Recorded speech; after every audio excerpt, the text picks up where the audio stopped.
Welcome back to N G academy students. अपने test 3 की discussion शुरू करते हैं। तो इसमें सबसे पहला सवाल है कि अकॉर्डिंग टू लेप्लेस कॉन्सेप्ट तो कौन सी वाली बात ठीक है। तो देखिए स्टूडेंट्स, हमारे पास वेलोसिटी ऑफ साउंड के लिए दो लोगों ने कॉन्सेप्ट दिए थे, जिसमें पहला जो है हमारे पास वो न्यूटन का कॉन्सेप्ट है। तो न्यूटन ने हमें ये कहा था, न्यूटन का कॉन्सेप्ट ये था कि speed of sound is isothermal. ठीक है, तो आइसोथर्मल के लिए स्टूडेंट्स हम लिखते हैं बॉयल्स लॉ को, P V is equal to constant. जबकि लेप्लेस ने आके हमें कहा था कि इट इज इडियाबैटिक प्रोसेस। ठीक है, तो इडियाबैटिक प्रोसेस में P V gamma is equal to constant होता है। ठीक है, तो हमें लेप्लेस का पूछा हुआ है, तो P V gamma is equal to constant, या मैं लिख सकता हूं कि P is inversely proportional to V gamma. तो ये वाला ऑप्शन बन रहा है, P is inversely proportional to V gamma, option number D. Next सवाल है कि consider two gases having molecular mass in the ratio of 9:4। तो what is the velocity of sound in gas A to B, यानी कि हमें VA over VB find करना है। अब वेलोसिटी के बारे में याद रखें स्टूडेंट्स कि वेलोसिटी का और मॉलिक्यूलर मास का साउंड की इन्वर्स रिलेशन होता है। तो मैं लिख दूंगा VA over VB is equal to under root MA over MB। ठीक है, यहाँ पर हमें कहा हुआ है कि molecular mass A ratio B, sorry ये MB ओवर MA आ जाएगा क्योंकि इन्वर्स है। अब हमें MA ओवर MB दिया हुआ है 9:4, यानी कि 9/4। तो MA ओवर MB इसका उल्टा उल्टा हो जाएगा, तो ये VA ओवर VB हो जाएगा हमारे पास 4/9 विच इज इक्वल टू 2/3। तो ऑप्शन नंबर सी जो है वो हमारा करेक्ट ऑप्शन हो जाएगा। नेक्स्ट सवाल है स्टूडेंट्स के वेव्स कैन ट्रांसफर। ठीक है, तो वेव्स से स्टूडेंट्स एनर्जी भी ट्रांसफर कर सकती हैं और मोमेंटम भी कर सकती हैं। अब यहाँ पर सवाल ये है कि एनर्जी तो देखें directly E is equal to HC over lambda, तो मतलब कि एनर्जी ट्रांसफर हो रही है। मोमेंटम के लिए डी ब्रॉगली ने बोला था कि momentum is equal to H over lambda, यानी कि वेव्स के पास मोमेंटम होता है जो कि वो ट्रांसफर कर सकती हैं। तो इसका आंसर हो जाएगा बोथ सी। नेक्स्ट सवाल है कि wave when sound enters from shallow water to deep water its frequency and velocity. तो देखिए स्टूडेंट, जब भी आप डेप्थ में जाएंगे, ठीक है, तो आपने याद रखना है कि फ्रीक्वेंसी सेम रहेगी और वेलोसिटी और लैम्डा डायरेक्टली प्रोपोर्शनल हो जाएंगे। अब अगर आपको लॉन्गिट्यूडनल वेव दी हो तो याद रखिएगा कि लॉन्गिट्यूडनल वेव में डेप्थ को ज़्यादा करने से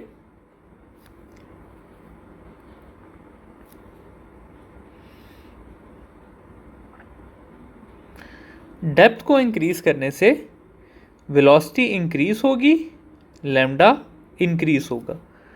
और ट्रांसवर्स वेव में डेप्थ को ज़्यादा करने से वेलोसिटी डिक्रीज होगी और लैम्डा भी डिक्रीज होगा। तो यहाँ पर हमें पूछा हुआ है साउंड का, तो sound is a longitudinal wave, तो उसकी फ्रीक्वेंसी सेम रहेगी, यानी कि ऊपर वाले दो ऑप्शन, और वेलोसिटी जो है वो इंक्रीज करेगी। तो हमें ऐसा ऑप्शन सेलेक्ट करना है कि जिसमें रिमेन सेम और इंक्रीज हो, तो ये हमारा ऑप्शन नंबर बी बन जाता है। नेक्स्ट है जी कि मैंने sound enters from air into vacuum its velocity become. तो स्टूडेंट इसका आंसर है नन ऑफ दिस, और उसका रीजन ये है कि साउंड वैक्यूम में ट्रेवल ही नहीं कर सकता। तो अगर साउंड वैक्यूम में ट्रेवल ही नहीं करेगा तो आंसर क्या हो जाएगा, नन ऑफ दिस। नेक्स्ट सवाल है कि when two wave superimpose which of the following changes, which of the following changes. तो स्टूडेंट सुपर पोजिशन जो है बेसिकली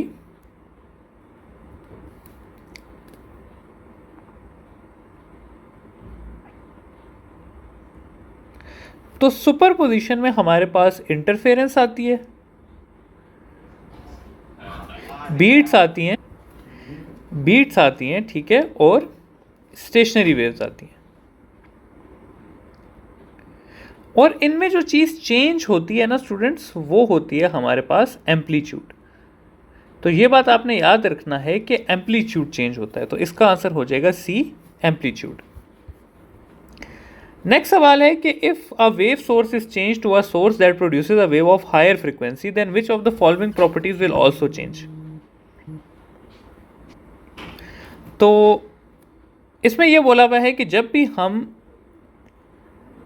वेव सोर्स को चेंज करेंगे टू हायर फ्रीक्वेंसी तो क्या क्या और चेंज होगा। देखिए स्टूडेंट्स, ये बात आपने याद रखनी है कि जब भी आप फ्रीक्वेंसी को इंक्रीज करेंगे तो टाइम पीरियड आपके पास डिक्रीज करेगा, और टाइम पीरियड जब भी डिक्रीज करेगा वेवलेंथ भी आपके पास डिक्रीज करेगा। और फ्रीक्वेंसी को आप जब भी इंक्रीज करेंगे तो टाइम पीरियड, सॉरी उल्टा लिख दिया, फ्रीक्वेंसी को आप जब भी डिक्रीज करेंगे तो टाइम पीरियड इंक्रीज होगा और लैम्डा भी इंक्रीज होगा। ठीक है, और इंटेंसिटी और वेवलेंथ का इनसे कोई ताल्लुक नहीं है। Intensity and amplitude are independent, इनका आपस में डिपेंडेंसी है लेकिन ये इन तीन चीज़ों पे डिपेंड नहीं करते। तो इसका आंसर हो जाएगा वेवलेंथ, कि अगर आप फ्रीक्वेंसी चेंज करेंगे तो वेवलेंथ चेंज होगी और इंटेंसिटी और वो नहीं चेंज होगी। विच medium facilitates the production of longitudinal wave. तो स्टूडेंट्स देखिए, लॉन्गिट्यूडनल वेलोसिटी ऑफ वेव की अगर मैं बात करूं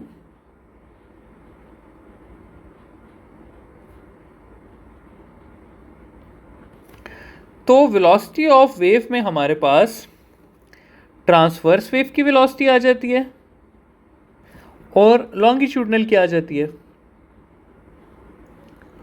अब अगर मैं ट्रांसवर्स वेव की बात करूं तो उसकी इक्वेशन होती है v is equal to T divided by small m, और ट्रांसवर्स वेव की बात करूं तो उसकी भी होती है e बाय रो।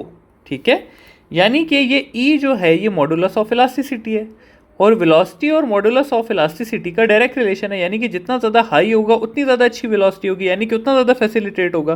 तो इसका आंसर हो जाएगा medium with high modulus of elasticity, option number A. Next सवाल है कि which of the following statement is correct. All longitudinal waves can be produce in vacuum. तो याद रखिएगा कि लॉन्गिट्यूडनल वेव सारी की सारी, लॉन्गिट्यूडनल की अगर मैं एग्जांपल लिखूं और ट्रांसवर्स की लिखूं तो लॉन्गिट्यूडनल में आ जाता है हमारे पास साउंड, स्प्रिंग और डीप वाटर वेव्स, जबकि ट्रांसवर्स में हमारे पास आ जाता है स्ट्रिंग, शैलो वाटर वेव्स और साथ ही हमारे पास आ जाती है लाइट। तो पहला सवाल यह है कि all longitudinal waves can be produce in vacuum, तो ये बात गलत है क्योंकि ना साउंड में वैक्यूम में बनता है, ना स्प्रिंग, ना deep water. All transverse wave can be produce in vacuum as well as in gases, तो ऑल जो है ये गलत है क्योंकि ऑल जो है वो वैक्यूम में नहीं बन सकती। फॉर एग्जांपल स्ट्रिंग जो है वो वैक्यूम में नहीं बन सकती। अगला है कि transverse waves can be produce in water as well as in vacuum, तो ये वाली बात जो है ये ठीक है क्योंकि transverse wave can be produce in water as well as in vacuum. और डी ऑप्शन इसलिए गलत है कि can not be produce in solid, तो ये स्प्रिंग जो है ये सॉलिड में ही है, तो इसलिए डी ऑप्शन भी गलत है। तो ऑप्शन नंबर सी जो है वो आपका करेक्ट ऑप्शन हो जाएगा। नेक्स्ट है जी, light can be differentiated by the sound by the phenomena of, तो इसका आंसर है पोलराइजेशन। और पोलराइजेशन इसका आंसर क्यों है, वो इसलिए है कि पोलराइजेशन में याद रखिएगा कि ट्रांसवर्स वेव और लॉन्गिट्यूडनल वेव में जो एक डिफरेंस है वो इस पोलराइजेशन का है कि ट्रांसवर्स वेव पोलराइज हो सकती हैं और लॉन्गिट्यूडनल वेव नहीं हो सकती। तो लाइट और साउंड में ये डिफरेंस है कि दोनों रिफ्लेक्ट होंगी, दोनों रिफ्रैक्ट भी होंगी, दोनों डायफ्रैक्ट भी होंगी, लेकिन पोलराइजेशन क्योंकि light is a transverse wave तो वो शो करेगी और sound is a longitudinal wave तो वो शो नहीं करेगी। तो इसका आंसर हो जाएगा पोलराइजेशन। नेक्स्ट सवाल है कि tuning forks of frequencies 130 and 135 hertz are vibrated together, they will show. तो देखिए स्टूडेंट्स, ये है जी डिफरेंट फ्रीक्वेंसी। इधर आता है हमारे पास बीट्स का फिनोमेना। बीट्स का फिनोमेना ये कहता है कि अगर एक वेव है उसकी फ्रीक्वेंसी इस तरह है ज़्यादा कम सॉरी, और दूसरी वेव है उसकी फ्रीक्वेंसी इस तरह है। तो देखिए स्टूडेंट्स, यहाँ पे क्रस क्रस से मिल रहा है तो यहाँ पर कंस्ट्रक्टिव इंटरफेरेंस हो जाएगी, मतलब इसका रिजल्ट इस तरह का बनेगा कि एकदम से कंस्ट्रक्टिव इंटरफेरेंस होगी। फिर यहाँ पे ट्रफ क्रस से मिल गया तो अब डिस्ट्रक्टिव होगी, फिर क्रस क्रस से मिल गया तो फिर कंस्ट्रक्टिव होगी, फिर क्रस ट्रफ से मिल गया तो फिर डिस्ट्रक्टिव होगी। तो देखें कंस्ट्रक्टिव डिस्ट्रक्टिव कंस्ट्रक्टिव डिस्ट्रक्टिव, तो बीट्स में alternate constructive and destructive interferences होती हैं। तो ऑप्शन नंबर सी जो है वो इसका करेक्ट ऑप्शन हो जाएगा। नेक्स्ट एमसीक्यू है हमारा कि total phase from start of a compression to end of a rarefaction in longitudinal wave. तो देखिए स्टूडेंट्स, अगर मैं लॉन्गिट्यूडनल वेव की बात करूं तो एक लॉन्गिट्यूडनल वेव में एक कंप्रेशन और एक रेयरफेक्शन होती है। ठीक है, तो ये कंप्रेशन और ये रेयरफेक्शन हो गई। अब उसने हमें कहा है कि फ्रॉम स्टार्ट ऑफ कंप्रेशन यानी कि इस पॉइंट से टू एंड ऑफ रेयरफेक्शन यानी कि इस पॉइंट तक, तो ये एक वेव हो गई यानी कि 1 लैम्डा। और हमें ये बात पता होनी चाहिए कि एक वेव में 360 डिग्रीज या 2 पाई रेडियंस होते हैं। तो इसका आंसर हो जाएगा 2 pi radian, option number B. Next सवाल है कि a transverse wave produce in a wire has a velocity v if the wire is stretch to make its length double. तो यहाँ पर ना सारा जो है ना वो ये स्ट्रेच का है। देखिए स्टूडेंट, वेलोसिटी की इक्वेशन होती है v is equal to T into L by M. अब जब मैंने स्ट्रेच करके लेंथ को डबल किया तो स्ट्रेच करके लेंथ तो 2 टाइम्स हो गई, लेकिन साथ ही टेंशन भी 2 टाइम्स हो जाएगी। ठीक है, तो उसकी वेलोसिटी डबल नहीं होगी, मोर देन 2 टाइम्स होगी। ठीक है, तो इसका आंसर हो जाएगा more than under root 2 times of original velocity. क्यों? क्योंकि टेंशन ज्यादा हो गई है।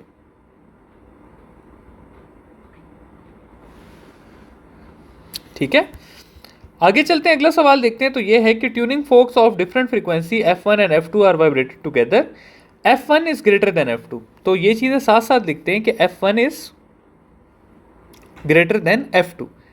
ठीक है, और पहले जो है वो बीट्स पर सेकंड बन रही है 5। अब अगर वैक्स अप्लाई हुई है F2 पे यानी कि कम फ्रीक्वेंसी वाले पे, इसमें हम वैक्स अप्लाई कर रहे हैं। ठीक है, तो the number of beats produces. Student, इसका एक शॉर्टकट याद रख लें। कॉन्सेप्ट अभी फिलहाल इस वीडियो के स्कोप से बाहर है, लेकिन आप लोग याद रख लें कि अगर आप हायर फ्रीक्वेंसी वाले पे वैक्स लगाएंगे तो बीट्स डिक्रीज होंगी, और अगर आप लोअर फ्रीक्वेंसी वाले पे लगाएंगे तो बीट्स इंक्रीज करेंगी। ठीक है, तो यहां पर क्योंकि आपने लोअर फ्रीक्वेंसी वाले पे लगाया है तो नंबर ऑफ बीट्स ज़्यादा होंगी 5 से, और 5 से ज़्यादा एक ही ऑप्शन मौजूद है जो कि क्या है 8। तो ऑप्शन नंबर सी इसका करेक्ट ऑप्शन हो जाएगा। नेक्स्ट है जी कि a string of 10 metre is vibrating in the form of 5 crest and 5 troughs, यानी कि 5 वेव्स हमें दी हुई हैं। 5 क्रस्ट और 5 ट्रफ्स मिलके 5 वेव्स बनाती हैं, और लेंथ यहां पर हमें दी हुई है 10 मीटर। अब वेवलेंथ का फॉर्मूला होता है total length divided by number of waves. तो यहां पर लेंथ जो है वो हमारे पास 10 है, नंबर ऑफ वेव्स हमारे पास 5 हैं, तो इसका आंसर हो जाएगा 2 metre, option number A. Next सवाल है कि pick the odd one out. तो waves produce in a stretch string, ये हो गया जी mechanical wave. Wave sound waves, ये भी मैकेनिकल होगी।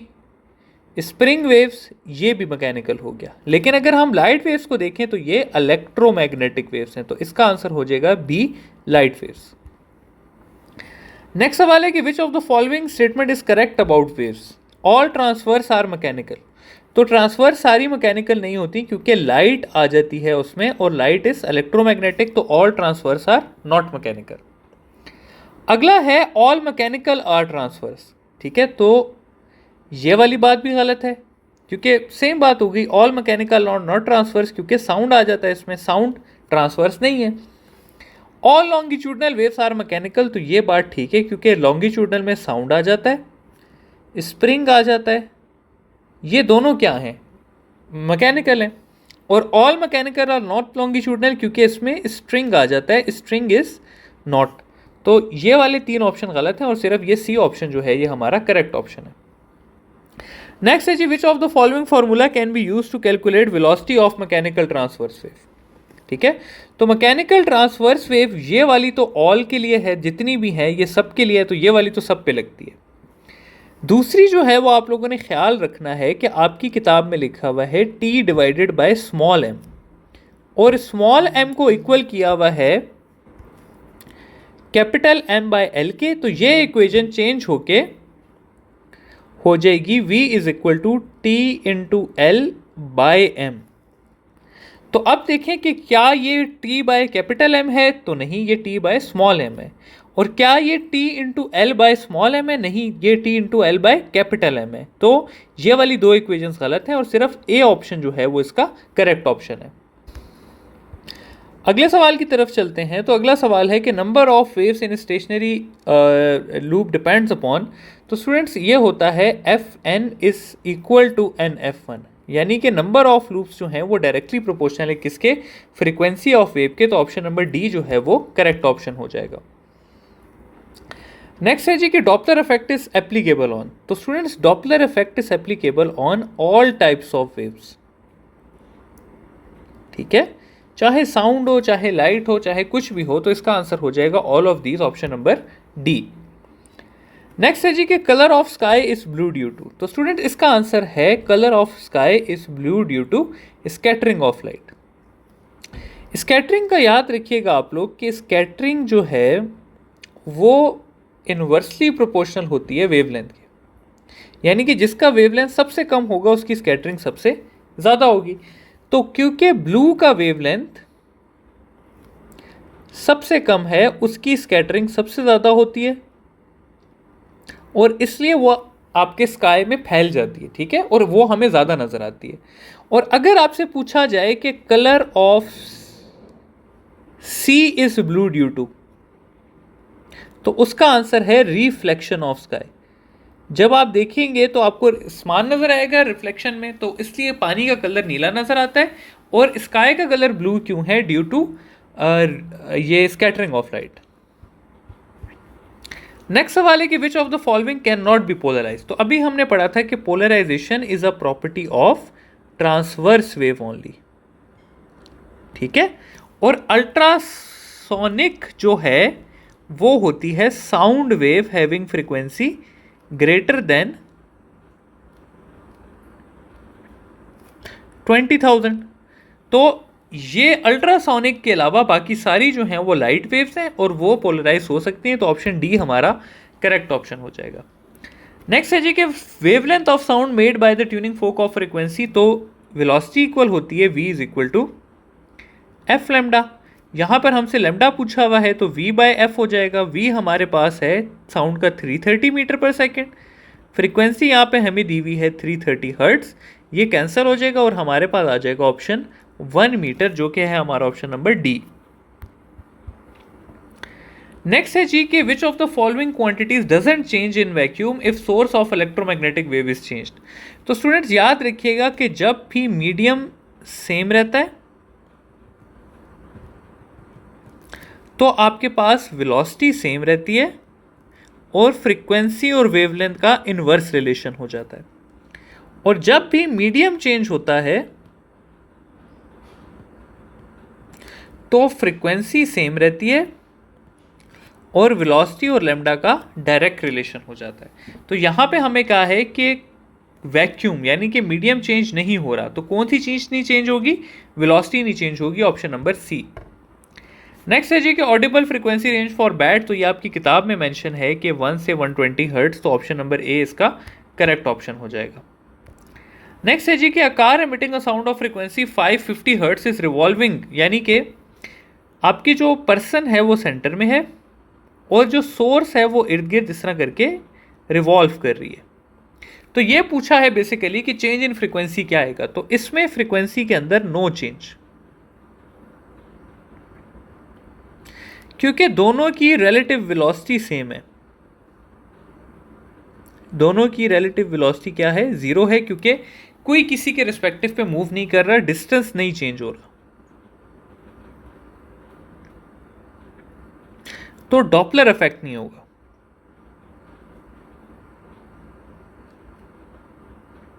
और डॉपलर इफेक्ट नहीं होगा तो फ्रीक्वेंसी सेम रहेगी। तो इसलिए होगा, अगर पहले 550 थी तो अभी भी कितनी रहेगी? 550 हर्ट्ज रहेगी, ऑप्शन नंबर ए। नेक्स्ट है जी कि a person hairs an echo of his voice 2 second after 2 seconds. तो क्या कितनी दूर है सरफेस? तो स्टूडेंट्स इको के लिए याद रखिएगा कि वेलोसिटी की इक्वेशन s/t नहीं होती, 2s/t होती है। और उसका रीज़न ये है कि साउंड ने जाना होता है और रिफ्लेक्ट होकर वापस आना होता है। तो अब s इक्वल हो जाएगा vt/2 के। v यहाँ पर है हमारे पास 330 टाइम हमारे पास 2 है, ये नीचे 2 है, ये 2 से कैंसिल हो जाएगा और आंसर आ जाएगा 330 मीटर, जो कि है ऑप्शन नंबर सी। नेक्स्ट सवाल है कि a material has a temperature of 100 degree and a pressure, यानी कि एक मटेरियल है, उसका टेम्परेचर जो है वो 100 डिग्री है और प्रेशर जो है वो 10 है, और दूसरा उसके साथ कांटेक्ट में मटेरियल है, उसका टेम्परेचर है 50 डिग्री और उसका प्रेशर है 10,000 पास्कल। तो हीट कहाँ से कहाँ जाएगी? तो याद रखिएगा स्टूडेंट्स के heat will always flow from hot body to cold body irrespective of pressure, mass and everything else. ठीक है, तो heat will flow from hot body to cold body, यानी कि फ्रॉम ए टू बी, और ये है हमारे पास सेकेंड लॉ ऑफ थर्मोडायनेमिक्स। कि सेकेंड लॉ कहता है कि heat will always flow from hot body to cold body. Next सवाल है कि when heat is supplied to a sealed container it will be converted to.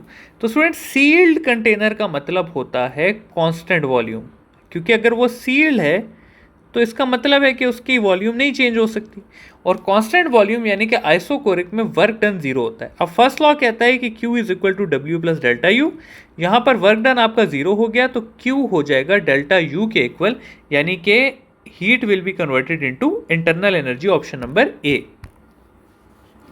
Next सवाल है कि which of the following system most efficiently converts the work done into internal energy. तो students देखें, अगर आपके पास मैं एडियाबैटिक सिस्टम ले लूं तो एडियाबैटिक सिस्टम में हीट जीरो हो जाती है।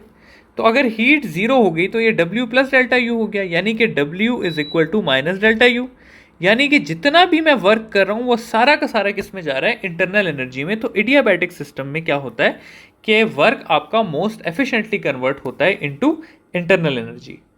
नेक्स्ट है जी कि if same amount of heat is supplied to the isothermal and isobaric, तो किसका जो है वो वर्क डन ज़्यादा होगा? देखिए स्टूडेंट्स, अगर आपसे जनरली पूछा हो कि वर्क डन किसका ज़्यादा होगा तो याद रखिएगा कि आइसोबैरिक का work done is more then isothermal. लेकिन अगर कभी ये अल्फाज यूज हुआ हुआ हो कि for same amount of heat,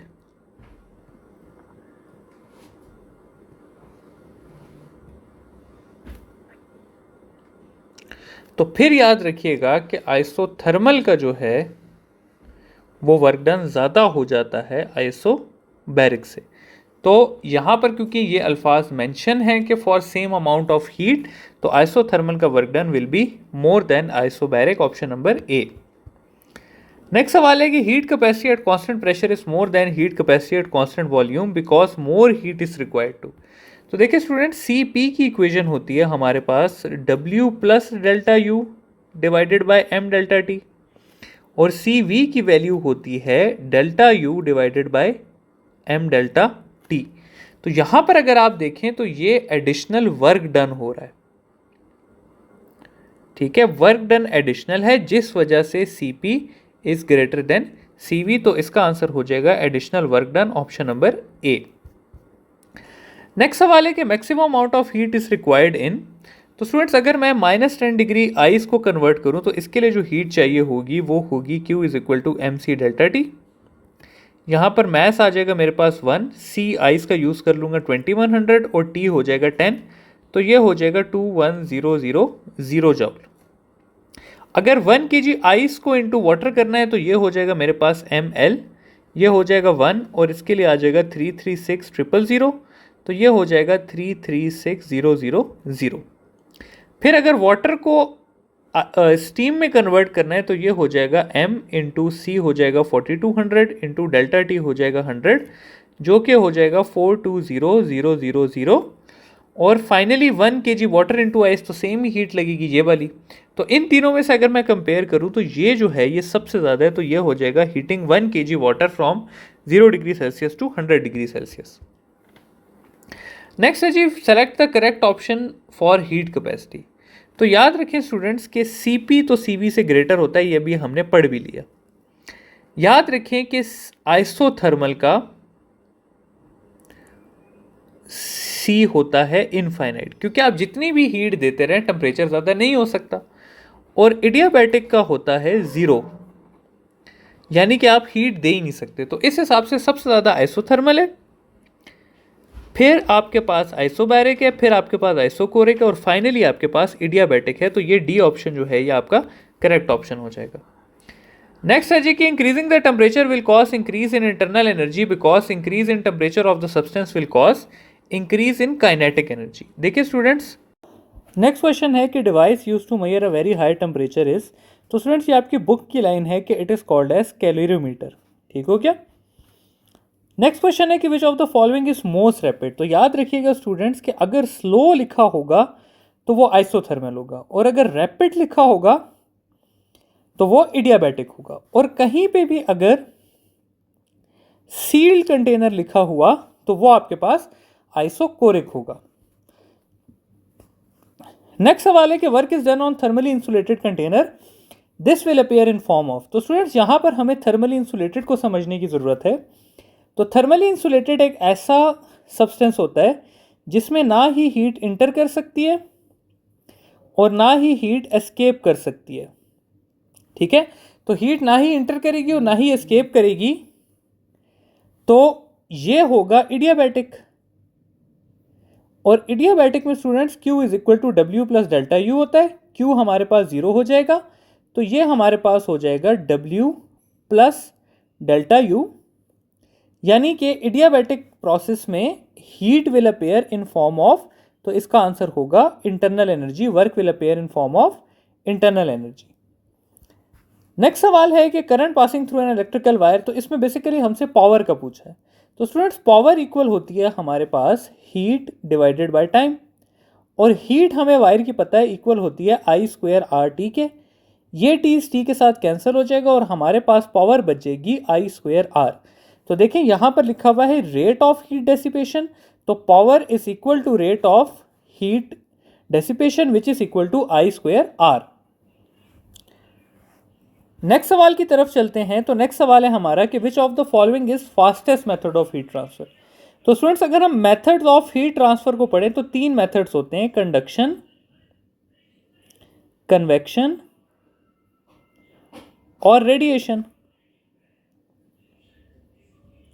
जो आपके पास सॉलिड्स के थ्रू होती है वो आपकी कंडक्शन होती है, जो आपके पास फ्लूइड्स के थ्रू होती है वो आपकी कन्वेक्शन होती है, और जो एयर या डायरेक्ट वैक्यूम में ट्रैवल करती है वो आपके पास रेडिएशन होती है। तो इसमें से सबसे फास्टेस्ट मेथड कौन सा है? तो वो है रेडिएशन। रेडिएशन आपके पास सबसे ज़्यादा फास्टेस्ट मेथड होता है, तो इसका आंसर हो जाएगा सी, रेडिएशन। नेक्स्ट है जी के दो है, ये बेसिकली एक स्टेटमेंट दी हुई और पूछा हुआ है कि ये किसकी स्टेटमेंट है। तो देखिए स्टूडेंट्स हमारे पास 2 किस्म की स्टेटमेंट्स हैं जो कि हमें पता होनी चाहिए। पहली जो स्टेटमेंट्स हैं वो दी थी हमारे पास लॉर्ड केल्विन ने, और दूसरी दी थी क्लॉसियस ने। क्लॉसियस ने कहा था कि heat can not flow from cold body to hot body, और लॉर्ड केल्विन ने कहा था कि there is no system without heat pollution, या इसको मैं ऐसे भी इंटरप्रेट कर सकता हूं कि there is no system with 100% efficiency. तो ये 2 चीजें मैं लिख सकता हूं। नेक्स्ट है जी, तो अच्छा हाँ, तो फिर अगर हम इसका आंसर निकालें तो हमसे यहां पे पूछा हुआ है कि लॉर्ड केल्विन की स्टेटमेंट कौन सी है। तो ये वाली है कि there is no system with 100% efficiency, option number B. Next है जी, a liquid is having specific heat of 200 is heated using a heater of power इतना, rate of temperature of change of liquid is 1 degree per second, what is the mass of the fluid। तो students यहां पर power equal होती है, अभी जिस तरह हमने पढ़ा, पावर इक्वल होती है Q डिवाइडेड बाई T, और Q इक्वल होता है MC delta T by T। यहां पे रेट ऑफ टेम्परेचर चेंज यानी कि डेल्टा T बाई T हमें दिया हुआ है 1 डिग्री पर सेकेंड, तो मैस हमारे पास इक्वल हो जाएगा power divided by C into 1, क्योंकि ये सारा 1 के इक्वल है। अब पावर यहां पर इक्वल है हमारे पास 10 के, और ये है हमारे पास 200, तो ये हो जाएगा 0.05 which is equal to 50 gram, option number B हमारा करेक्ट ऑप्शन हो जाएगा। नेक्स्ट है जी कि which of the following have working principle opposite to that of engine. तो स्टूडेंट्स याद रखिएगा कि इंजन जो है हमारे पास वो कार्नट साइकिल पे काम करता है, और रेफ्रिजरेटर और एसी ये दोनों हमारे पास रिवर्स कार्नट इंजन पे काम करते हैं, यानी कि इसमें हम एनर्जी देके हीट को फ्लो कराते हैं फ्रॉम सिंक टू सोर्स। तो इसलिए अगर ये सवाल है कि इसमें से कौन सी चीज़ें opposite to Carnot engine work करती हैं, तो वो रेफ्रिजरेटर और एसी है। नेक्स्ट सवाल है कि 10 gram ice cube is dropped into glass of water and its temperature is drop by 2 kelvin. How much water is present if the heat gained by ice is 84 joule. असल में जब हम इसको डालते हैं पानी में तो हीट गेन्ड बाय आइस जो है वो इक्वल हो जाती है हीट लॉस्ट बाय वाटर। ठीक है, अब यहां पर लिखा है कि हीट गेन्ड बाय आइस 84 है, तो हीट लॉस बाय वाटर हो जाएगा mc डेल्टा टी। ठीक है, ये हो जाएगा 84। मैस हमने फाइंड करना है, c वाटर का इक्वल होता है 4.1 के, क्योंकि यहां पर हमें ग्राम दिया हुआ है, और डेल्टा टी यहां पर हमें दिया हुआ है 2 केल्विन। ठीक है, तो ये हो जाएगा mass is equal to 84 divided by 8.4। तो ये हमारे पास कैंसिल होकर आंसर आ जाएगा 10 ग्राम, जो कि बनता है हमारा ऑप्शन नंबर ए। नेक्स्ट सवाल है कि which of the following is unit of temperature. तो स्टूडेंट्स अगर यहीं पे SI यूनिट ऑफ टेम्परेचर लिखा होता तो हमारा आंसर हो जाता केल्विन, लेकिन यहाँ पे क्योंकि यूनिट ऑफ टेम्परेचर लिखा है तो केल्विन, सेंटीग्रेड, फ़ारेनहाइट सारे के सारे हमारे पास यूनिट ऑफ टेम्परेचर हैं, तो डी ऑप्शन हमारा करेक्ट ऑप्शन हो जाएगा। नेक्स्ट है जी कि which of the following laws is also called as law of thermal equilibrium.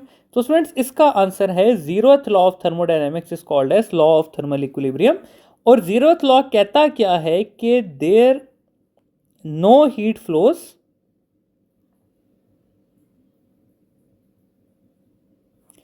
Between bodies of same temperature. तो ये है 0th लॉ, और इसका दूसरा नाम क्या है, law of thermal equilibrium, option number A. Next है जी कि in which of the following process work done is equal to 0। तो स्टूडेंट्स आइसोकोरिक प्रोसेस में क्या होता है कि चेंज इन वॉल्यूम हमारे पास 0 होता है, और वर्क डन क्योंकि P डेल्टा V होता है, तो डेल्टा V अगर 0 हो गया तो वर्क भी हमारे पास क्या हो जाएगा, 0 हो जाएगा। तो हम कहते हैं कि आइसोकोरिक प्रोसेस में work done is equal to 0। Next सवाल है कि heat capacity at constant pressure can be written as. तो देखिए स्टूडेंट्स अगर हमसे कांस्टेंट वॉल्यूम का पूछा हो तो CV इक्वल होता है F/2R के, जिसमें ये F जो है ये होता है डिग्री ऑफ फ्रीडम। अब हमें ये बात पता है कि CP इक्वल होता है CV प्लस R के। अगर मैं इस इक्वेशन में CV की वैल्यू डाल दूं तो ये हो जाएगा F/2R प्लस R। तो ये देखिए ऑप्शन नंबर ए एग्जैक्टली यही है कि F/2R प्लस R। नेक्स्ट सवाल है हमारे पास कि formation of clouds is an example of. तो स्टूडेंट्स कुछ प्रोसेसेस हैं जो आपको याद रख लेने चाहिए। बस्टिंग ऑफ टायर अगर लिखा हो, ठीक है, या आपके पास फॉर्मेशन ऑफ क्लाउड्स लिखा हो, तो ये दोनों प्रोसेसेस आपके पास इडियाबैटिक प्रोसेस हैं, क्योंकि ये दोनों रैपिड प्रोसेसेस हैं, और रैपिड प्रोसेसेस हमारे पास हमेशा इडियाबैटिक होते हैं। नेक्स्ट है जी कि what is true for adiabatic compression. तो स्टूडेंट्स कंप्रेशन में क्या होगा कि जो गैस होगी आपकी वो कंप्रेस होगी। गैस कंप्रेस होने से उसका टेम्परेचर ज्यादा होगा, लेकिन कोई हीट भी इन्वायरमेंट में नहीं जाएगी। क्यों नहीं जाएगी? क्योंकि इडियाबैटिक में हीट का ट्रांसफर 0 होता है। तो गैस को हमने कंप्रेस किया, उसका टेम्परेचर ज़्यादा हो जाएगा, लेकिन कोई हीट एनवायरनमेंट में नहीं जाएगी। तो क्या टेम्परेचर ऑफ एनवायरनमेंट राइज होगा? नहीं। क्या टेम्परेचर ऑफ सिस्टम राइज होगा? यस। क्या टेम्परेचर ऑफ एनवायरनमेंट डिक्रीज करेगा? नहीं। क्या टेम्परेचर ऑफ सिस्टम डिक्रीज करेगा? नहीं। तो ऑप्शन नंबर बी इसका करेक्ट ऑप्शन हो जाएगा। नेक्स्ट है जी के isothermal process can be defined as. तो ये हमने शुरू में पढ़ा था लैप्लेस वाले टॉपिक में कि आइसोथर्मल में जो बॉयल्स लॉ फॉलो होता है वो होता है PV is equal to constant, और इडियाबैटिक में जो बॉयल्स लॉ फॉलो होता है वो होता है P V gamma is equal to constant. ठीक है, तो यहां पे हमें आइसोथर्मल बोला हुआ है तो ये हो जाएगा P V is equal to constant. Next है जी कि in isothermal process there is no change in, तो स्टूडेंट्स आइसोथर्मल प्रोसेस में क्या चीज कांस्टेंट रहती है? टेम्परेचर। और अगर टेम्परेचर कांस्टेंट रहेगा तो इंटरनल एनर्जी का चेंज कांस्टेंट रहेगा। उसका रीजन ये है कि इंटरनल एनर्जी इक्वल होती है F/2 kT के, यानी कि इंटरनल एनर्जी और टेम्परेचर का डायरेक्ट रिलेशन है। तो अगर टेम्परेचर कांस्टेंट होगा तो ऑब्वियसली इंटरनल एनर्जी हमारे पास कांस्टेंट ही होगी। नेक्स्ट है जी कि how much heat is absorbed by the 100 grams of water when it is heated from 300 to 320 kelvin. तो बेसिकली सिंपल सा क्वेश्चन है, Q is equal to MC delta T। यहां पर M है हमारे पास 100 ग्राम, जब ग्राम होता है तो हम 4.2 लेते हैं और टेम्परेचर का चेंज यहां पर 20 डिग्री है, तो ये हो जाएगा मेरे पास 84000। तो 84,000 जूल, ऑप्शन नंबर ए हमारा करेक्ट आंसर हो जाएगा। हाँ नहीं सॉरी, इसमें 10 नहीं आएगा, तो 8400 जूल हमारा करेक्ट ऑप्शन हो जाएगा। नेक्स्ट है जी कि internal energy of an ideal gas depends upon. तो स्टूडेंट्स याद रखिएगा कि इंटरनल एनर्जी जो होती है आपके पास उसमें दो कंपोनेंट्स होते हैं, काइनेटिक एनर्जी और पोटेंशियल एनर्जी। और काइनेटिक एनर्जी डिपेंड करती है टेम्परेचर पे। तो अगर आप टेम्परेचर ज़्यादा करेंगे तो काइनेटिक एनर्जी ज़्यादा होगी और उसके रिजल्ट में इंटरनल एनर्जी ज़्यादा होगी। तो कौन सी चीज़ इंटरनल एनर्जी को डिफाइन कर रही है? Option number B, temperature. ये हो गया स्टूडेंट्स हमारा टेस्ट खत्म। अब इंशाल्लाह हम नेक्स्ट वीक अगले संडे टेस्ट के साथ मिलेंगे।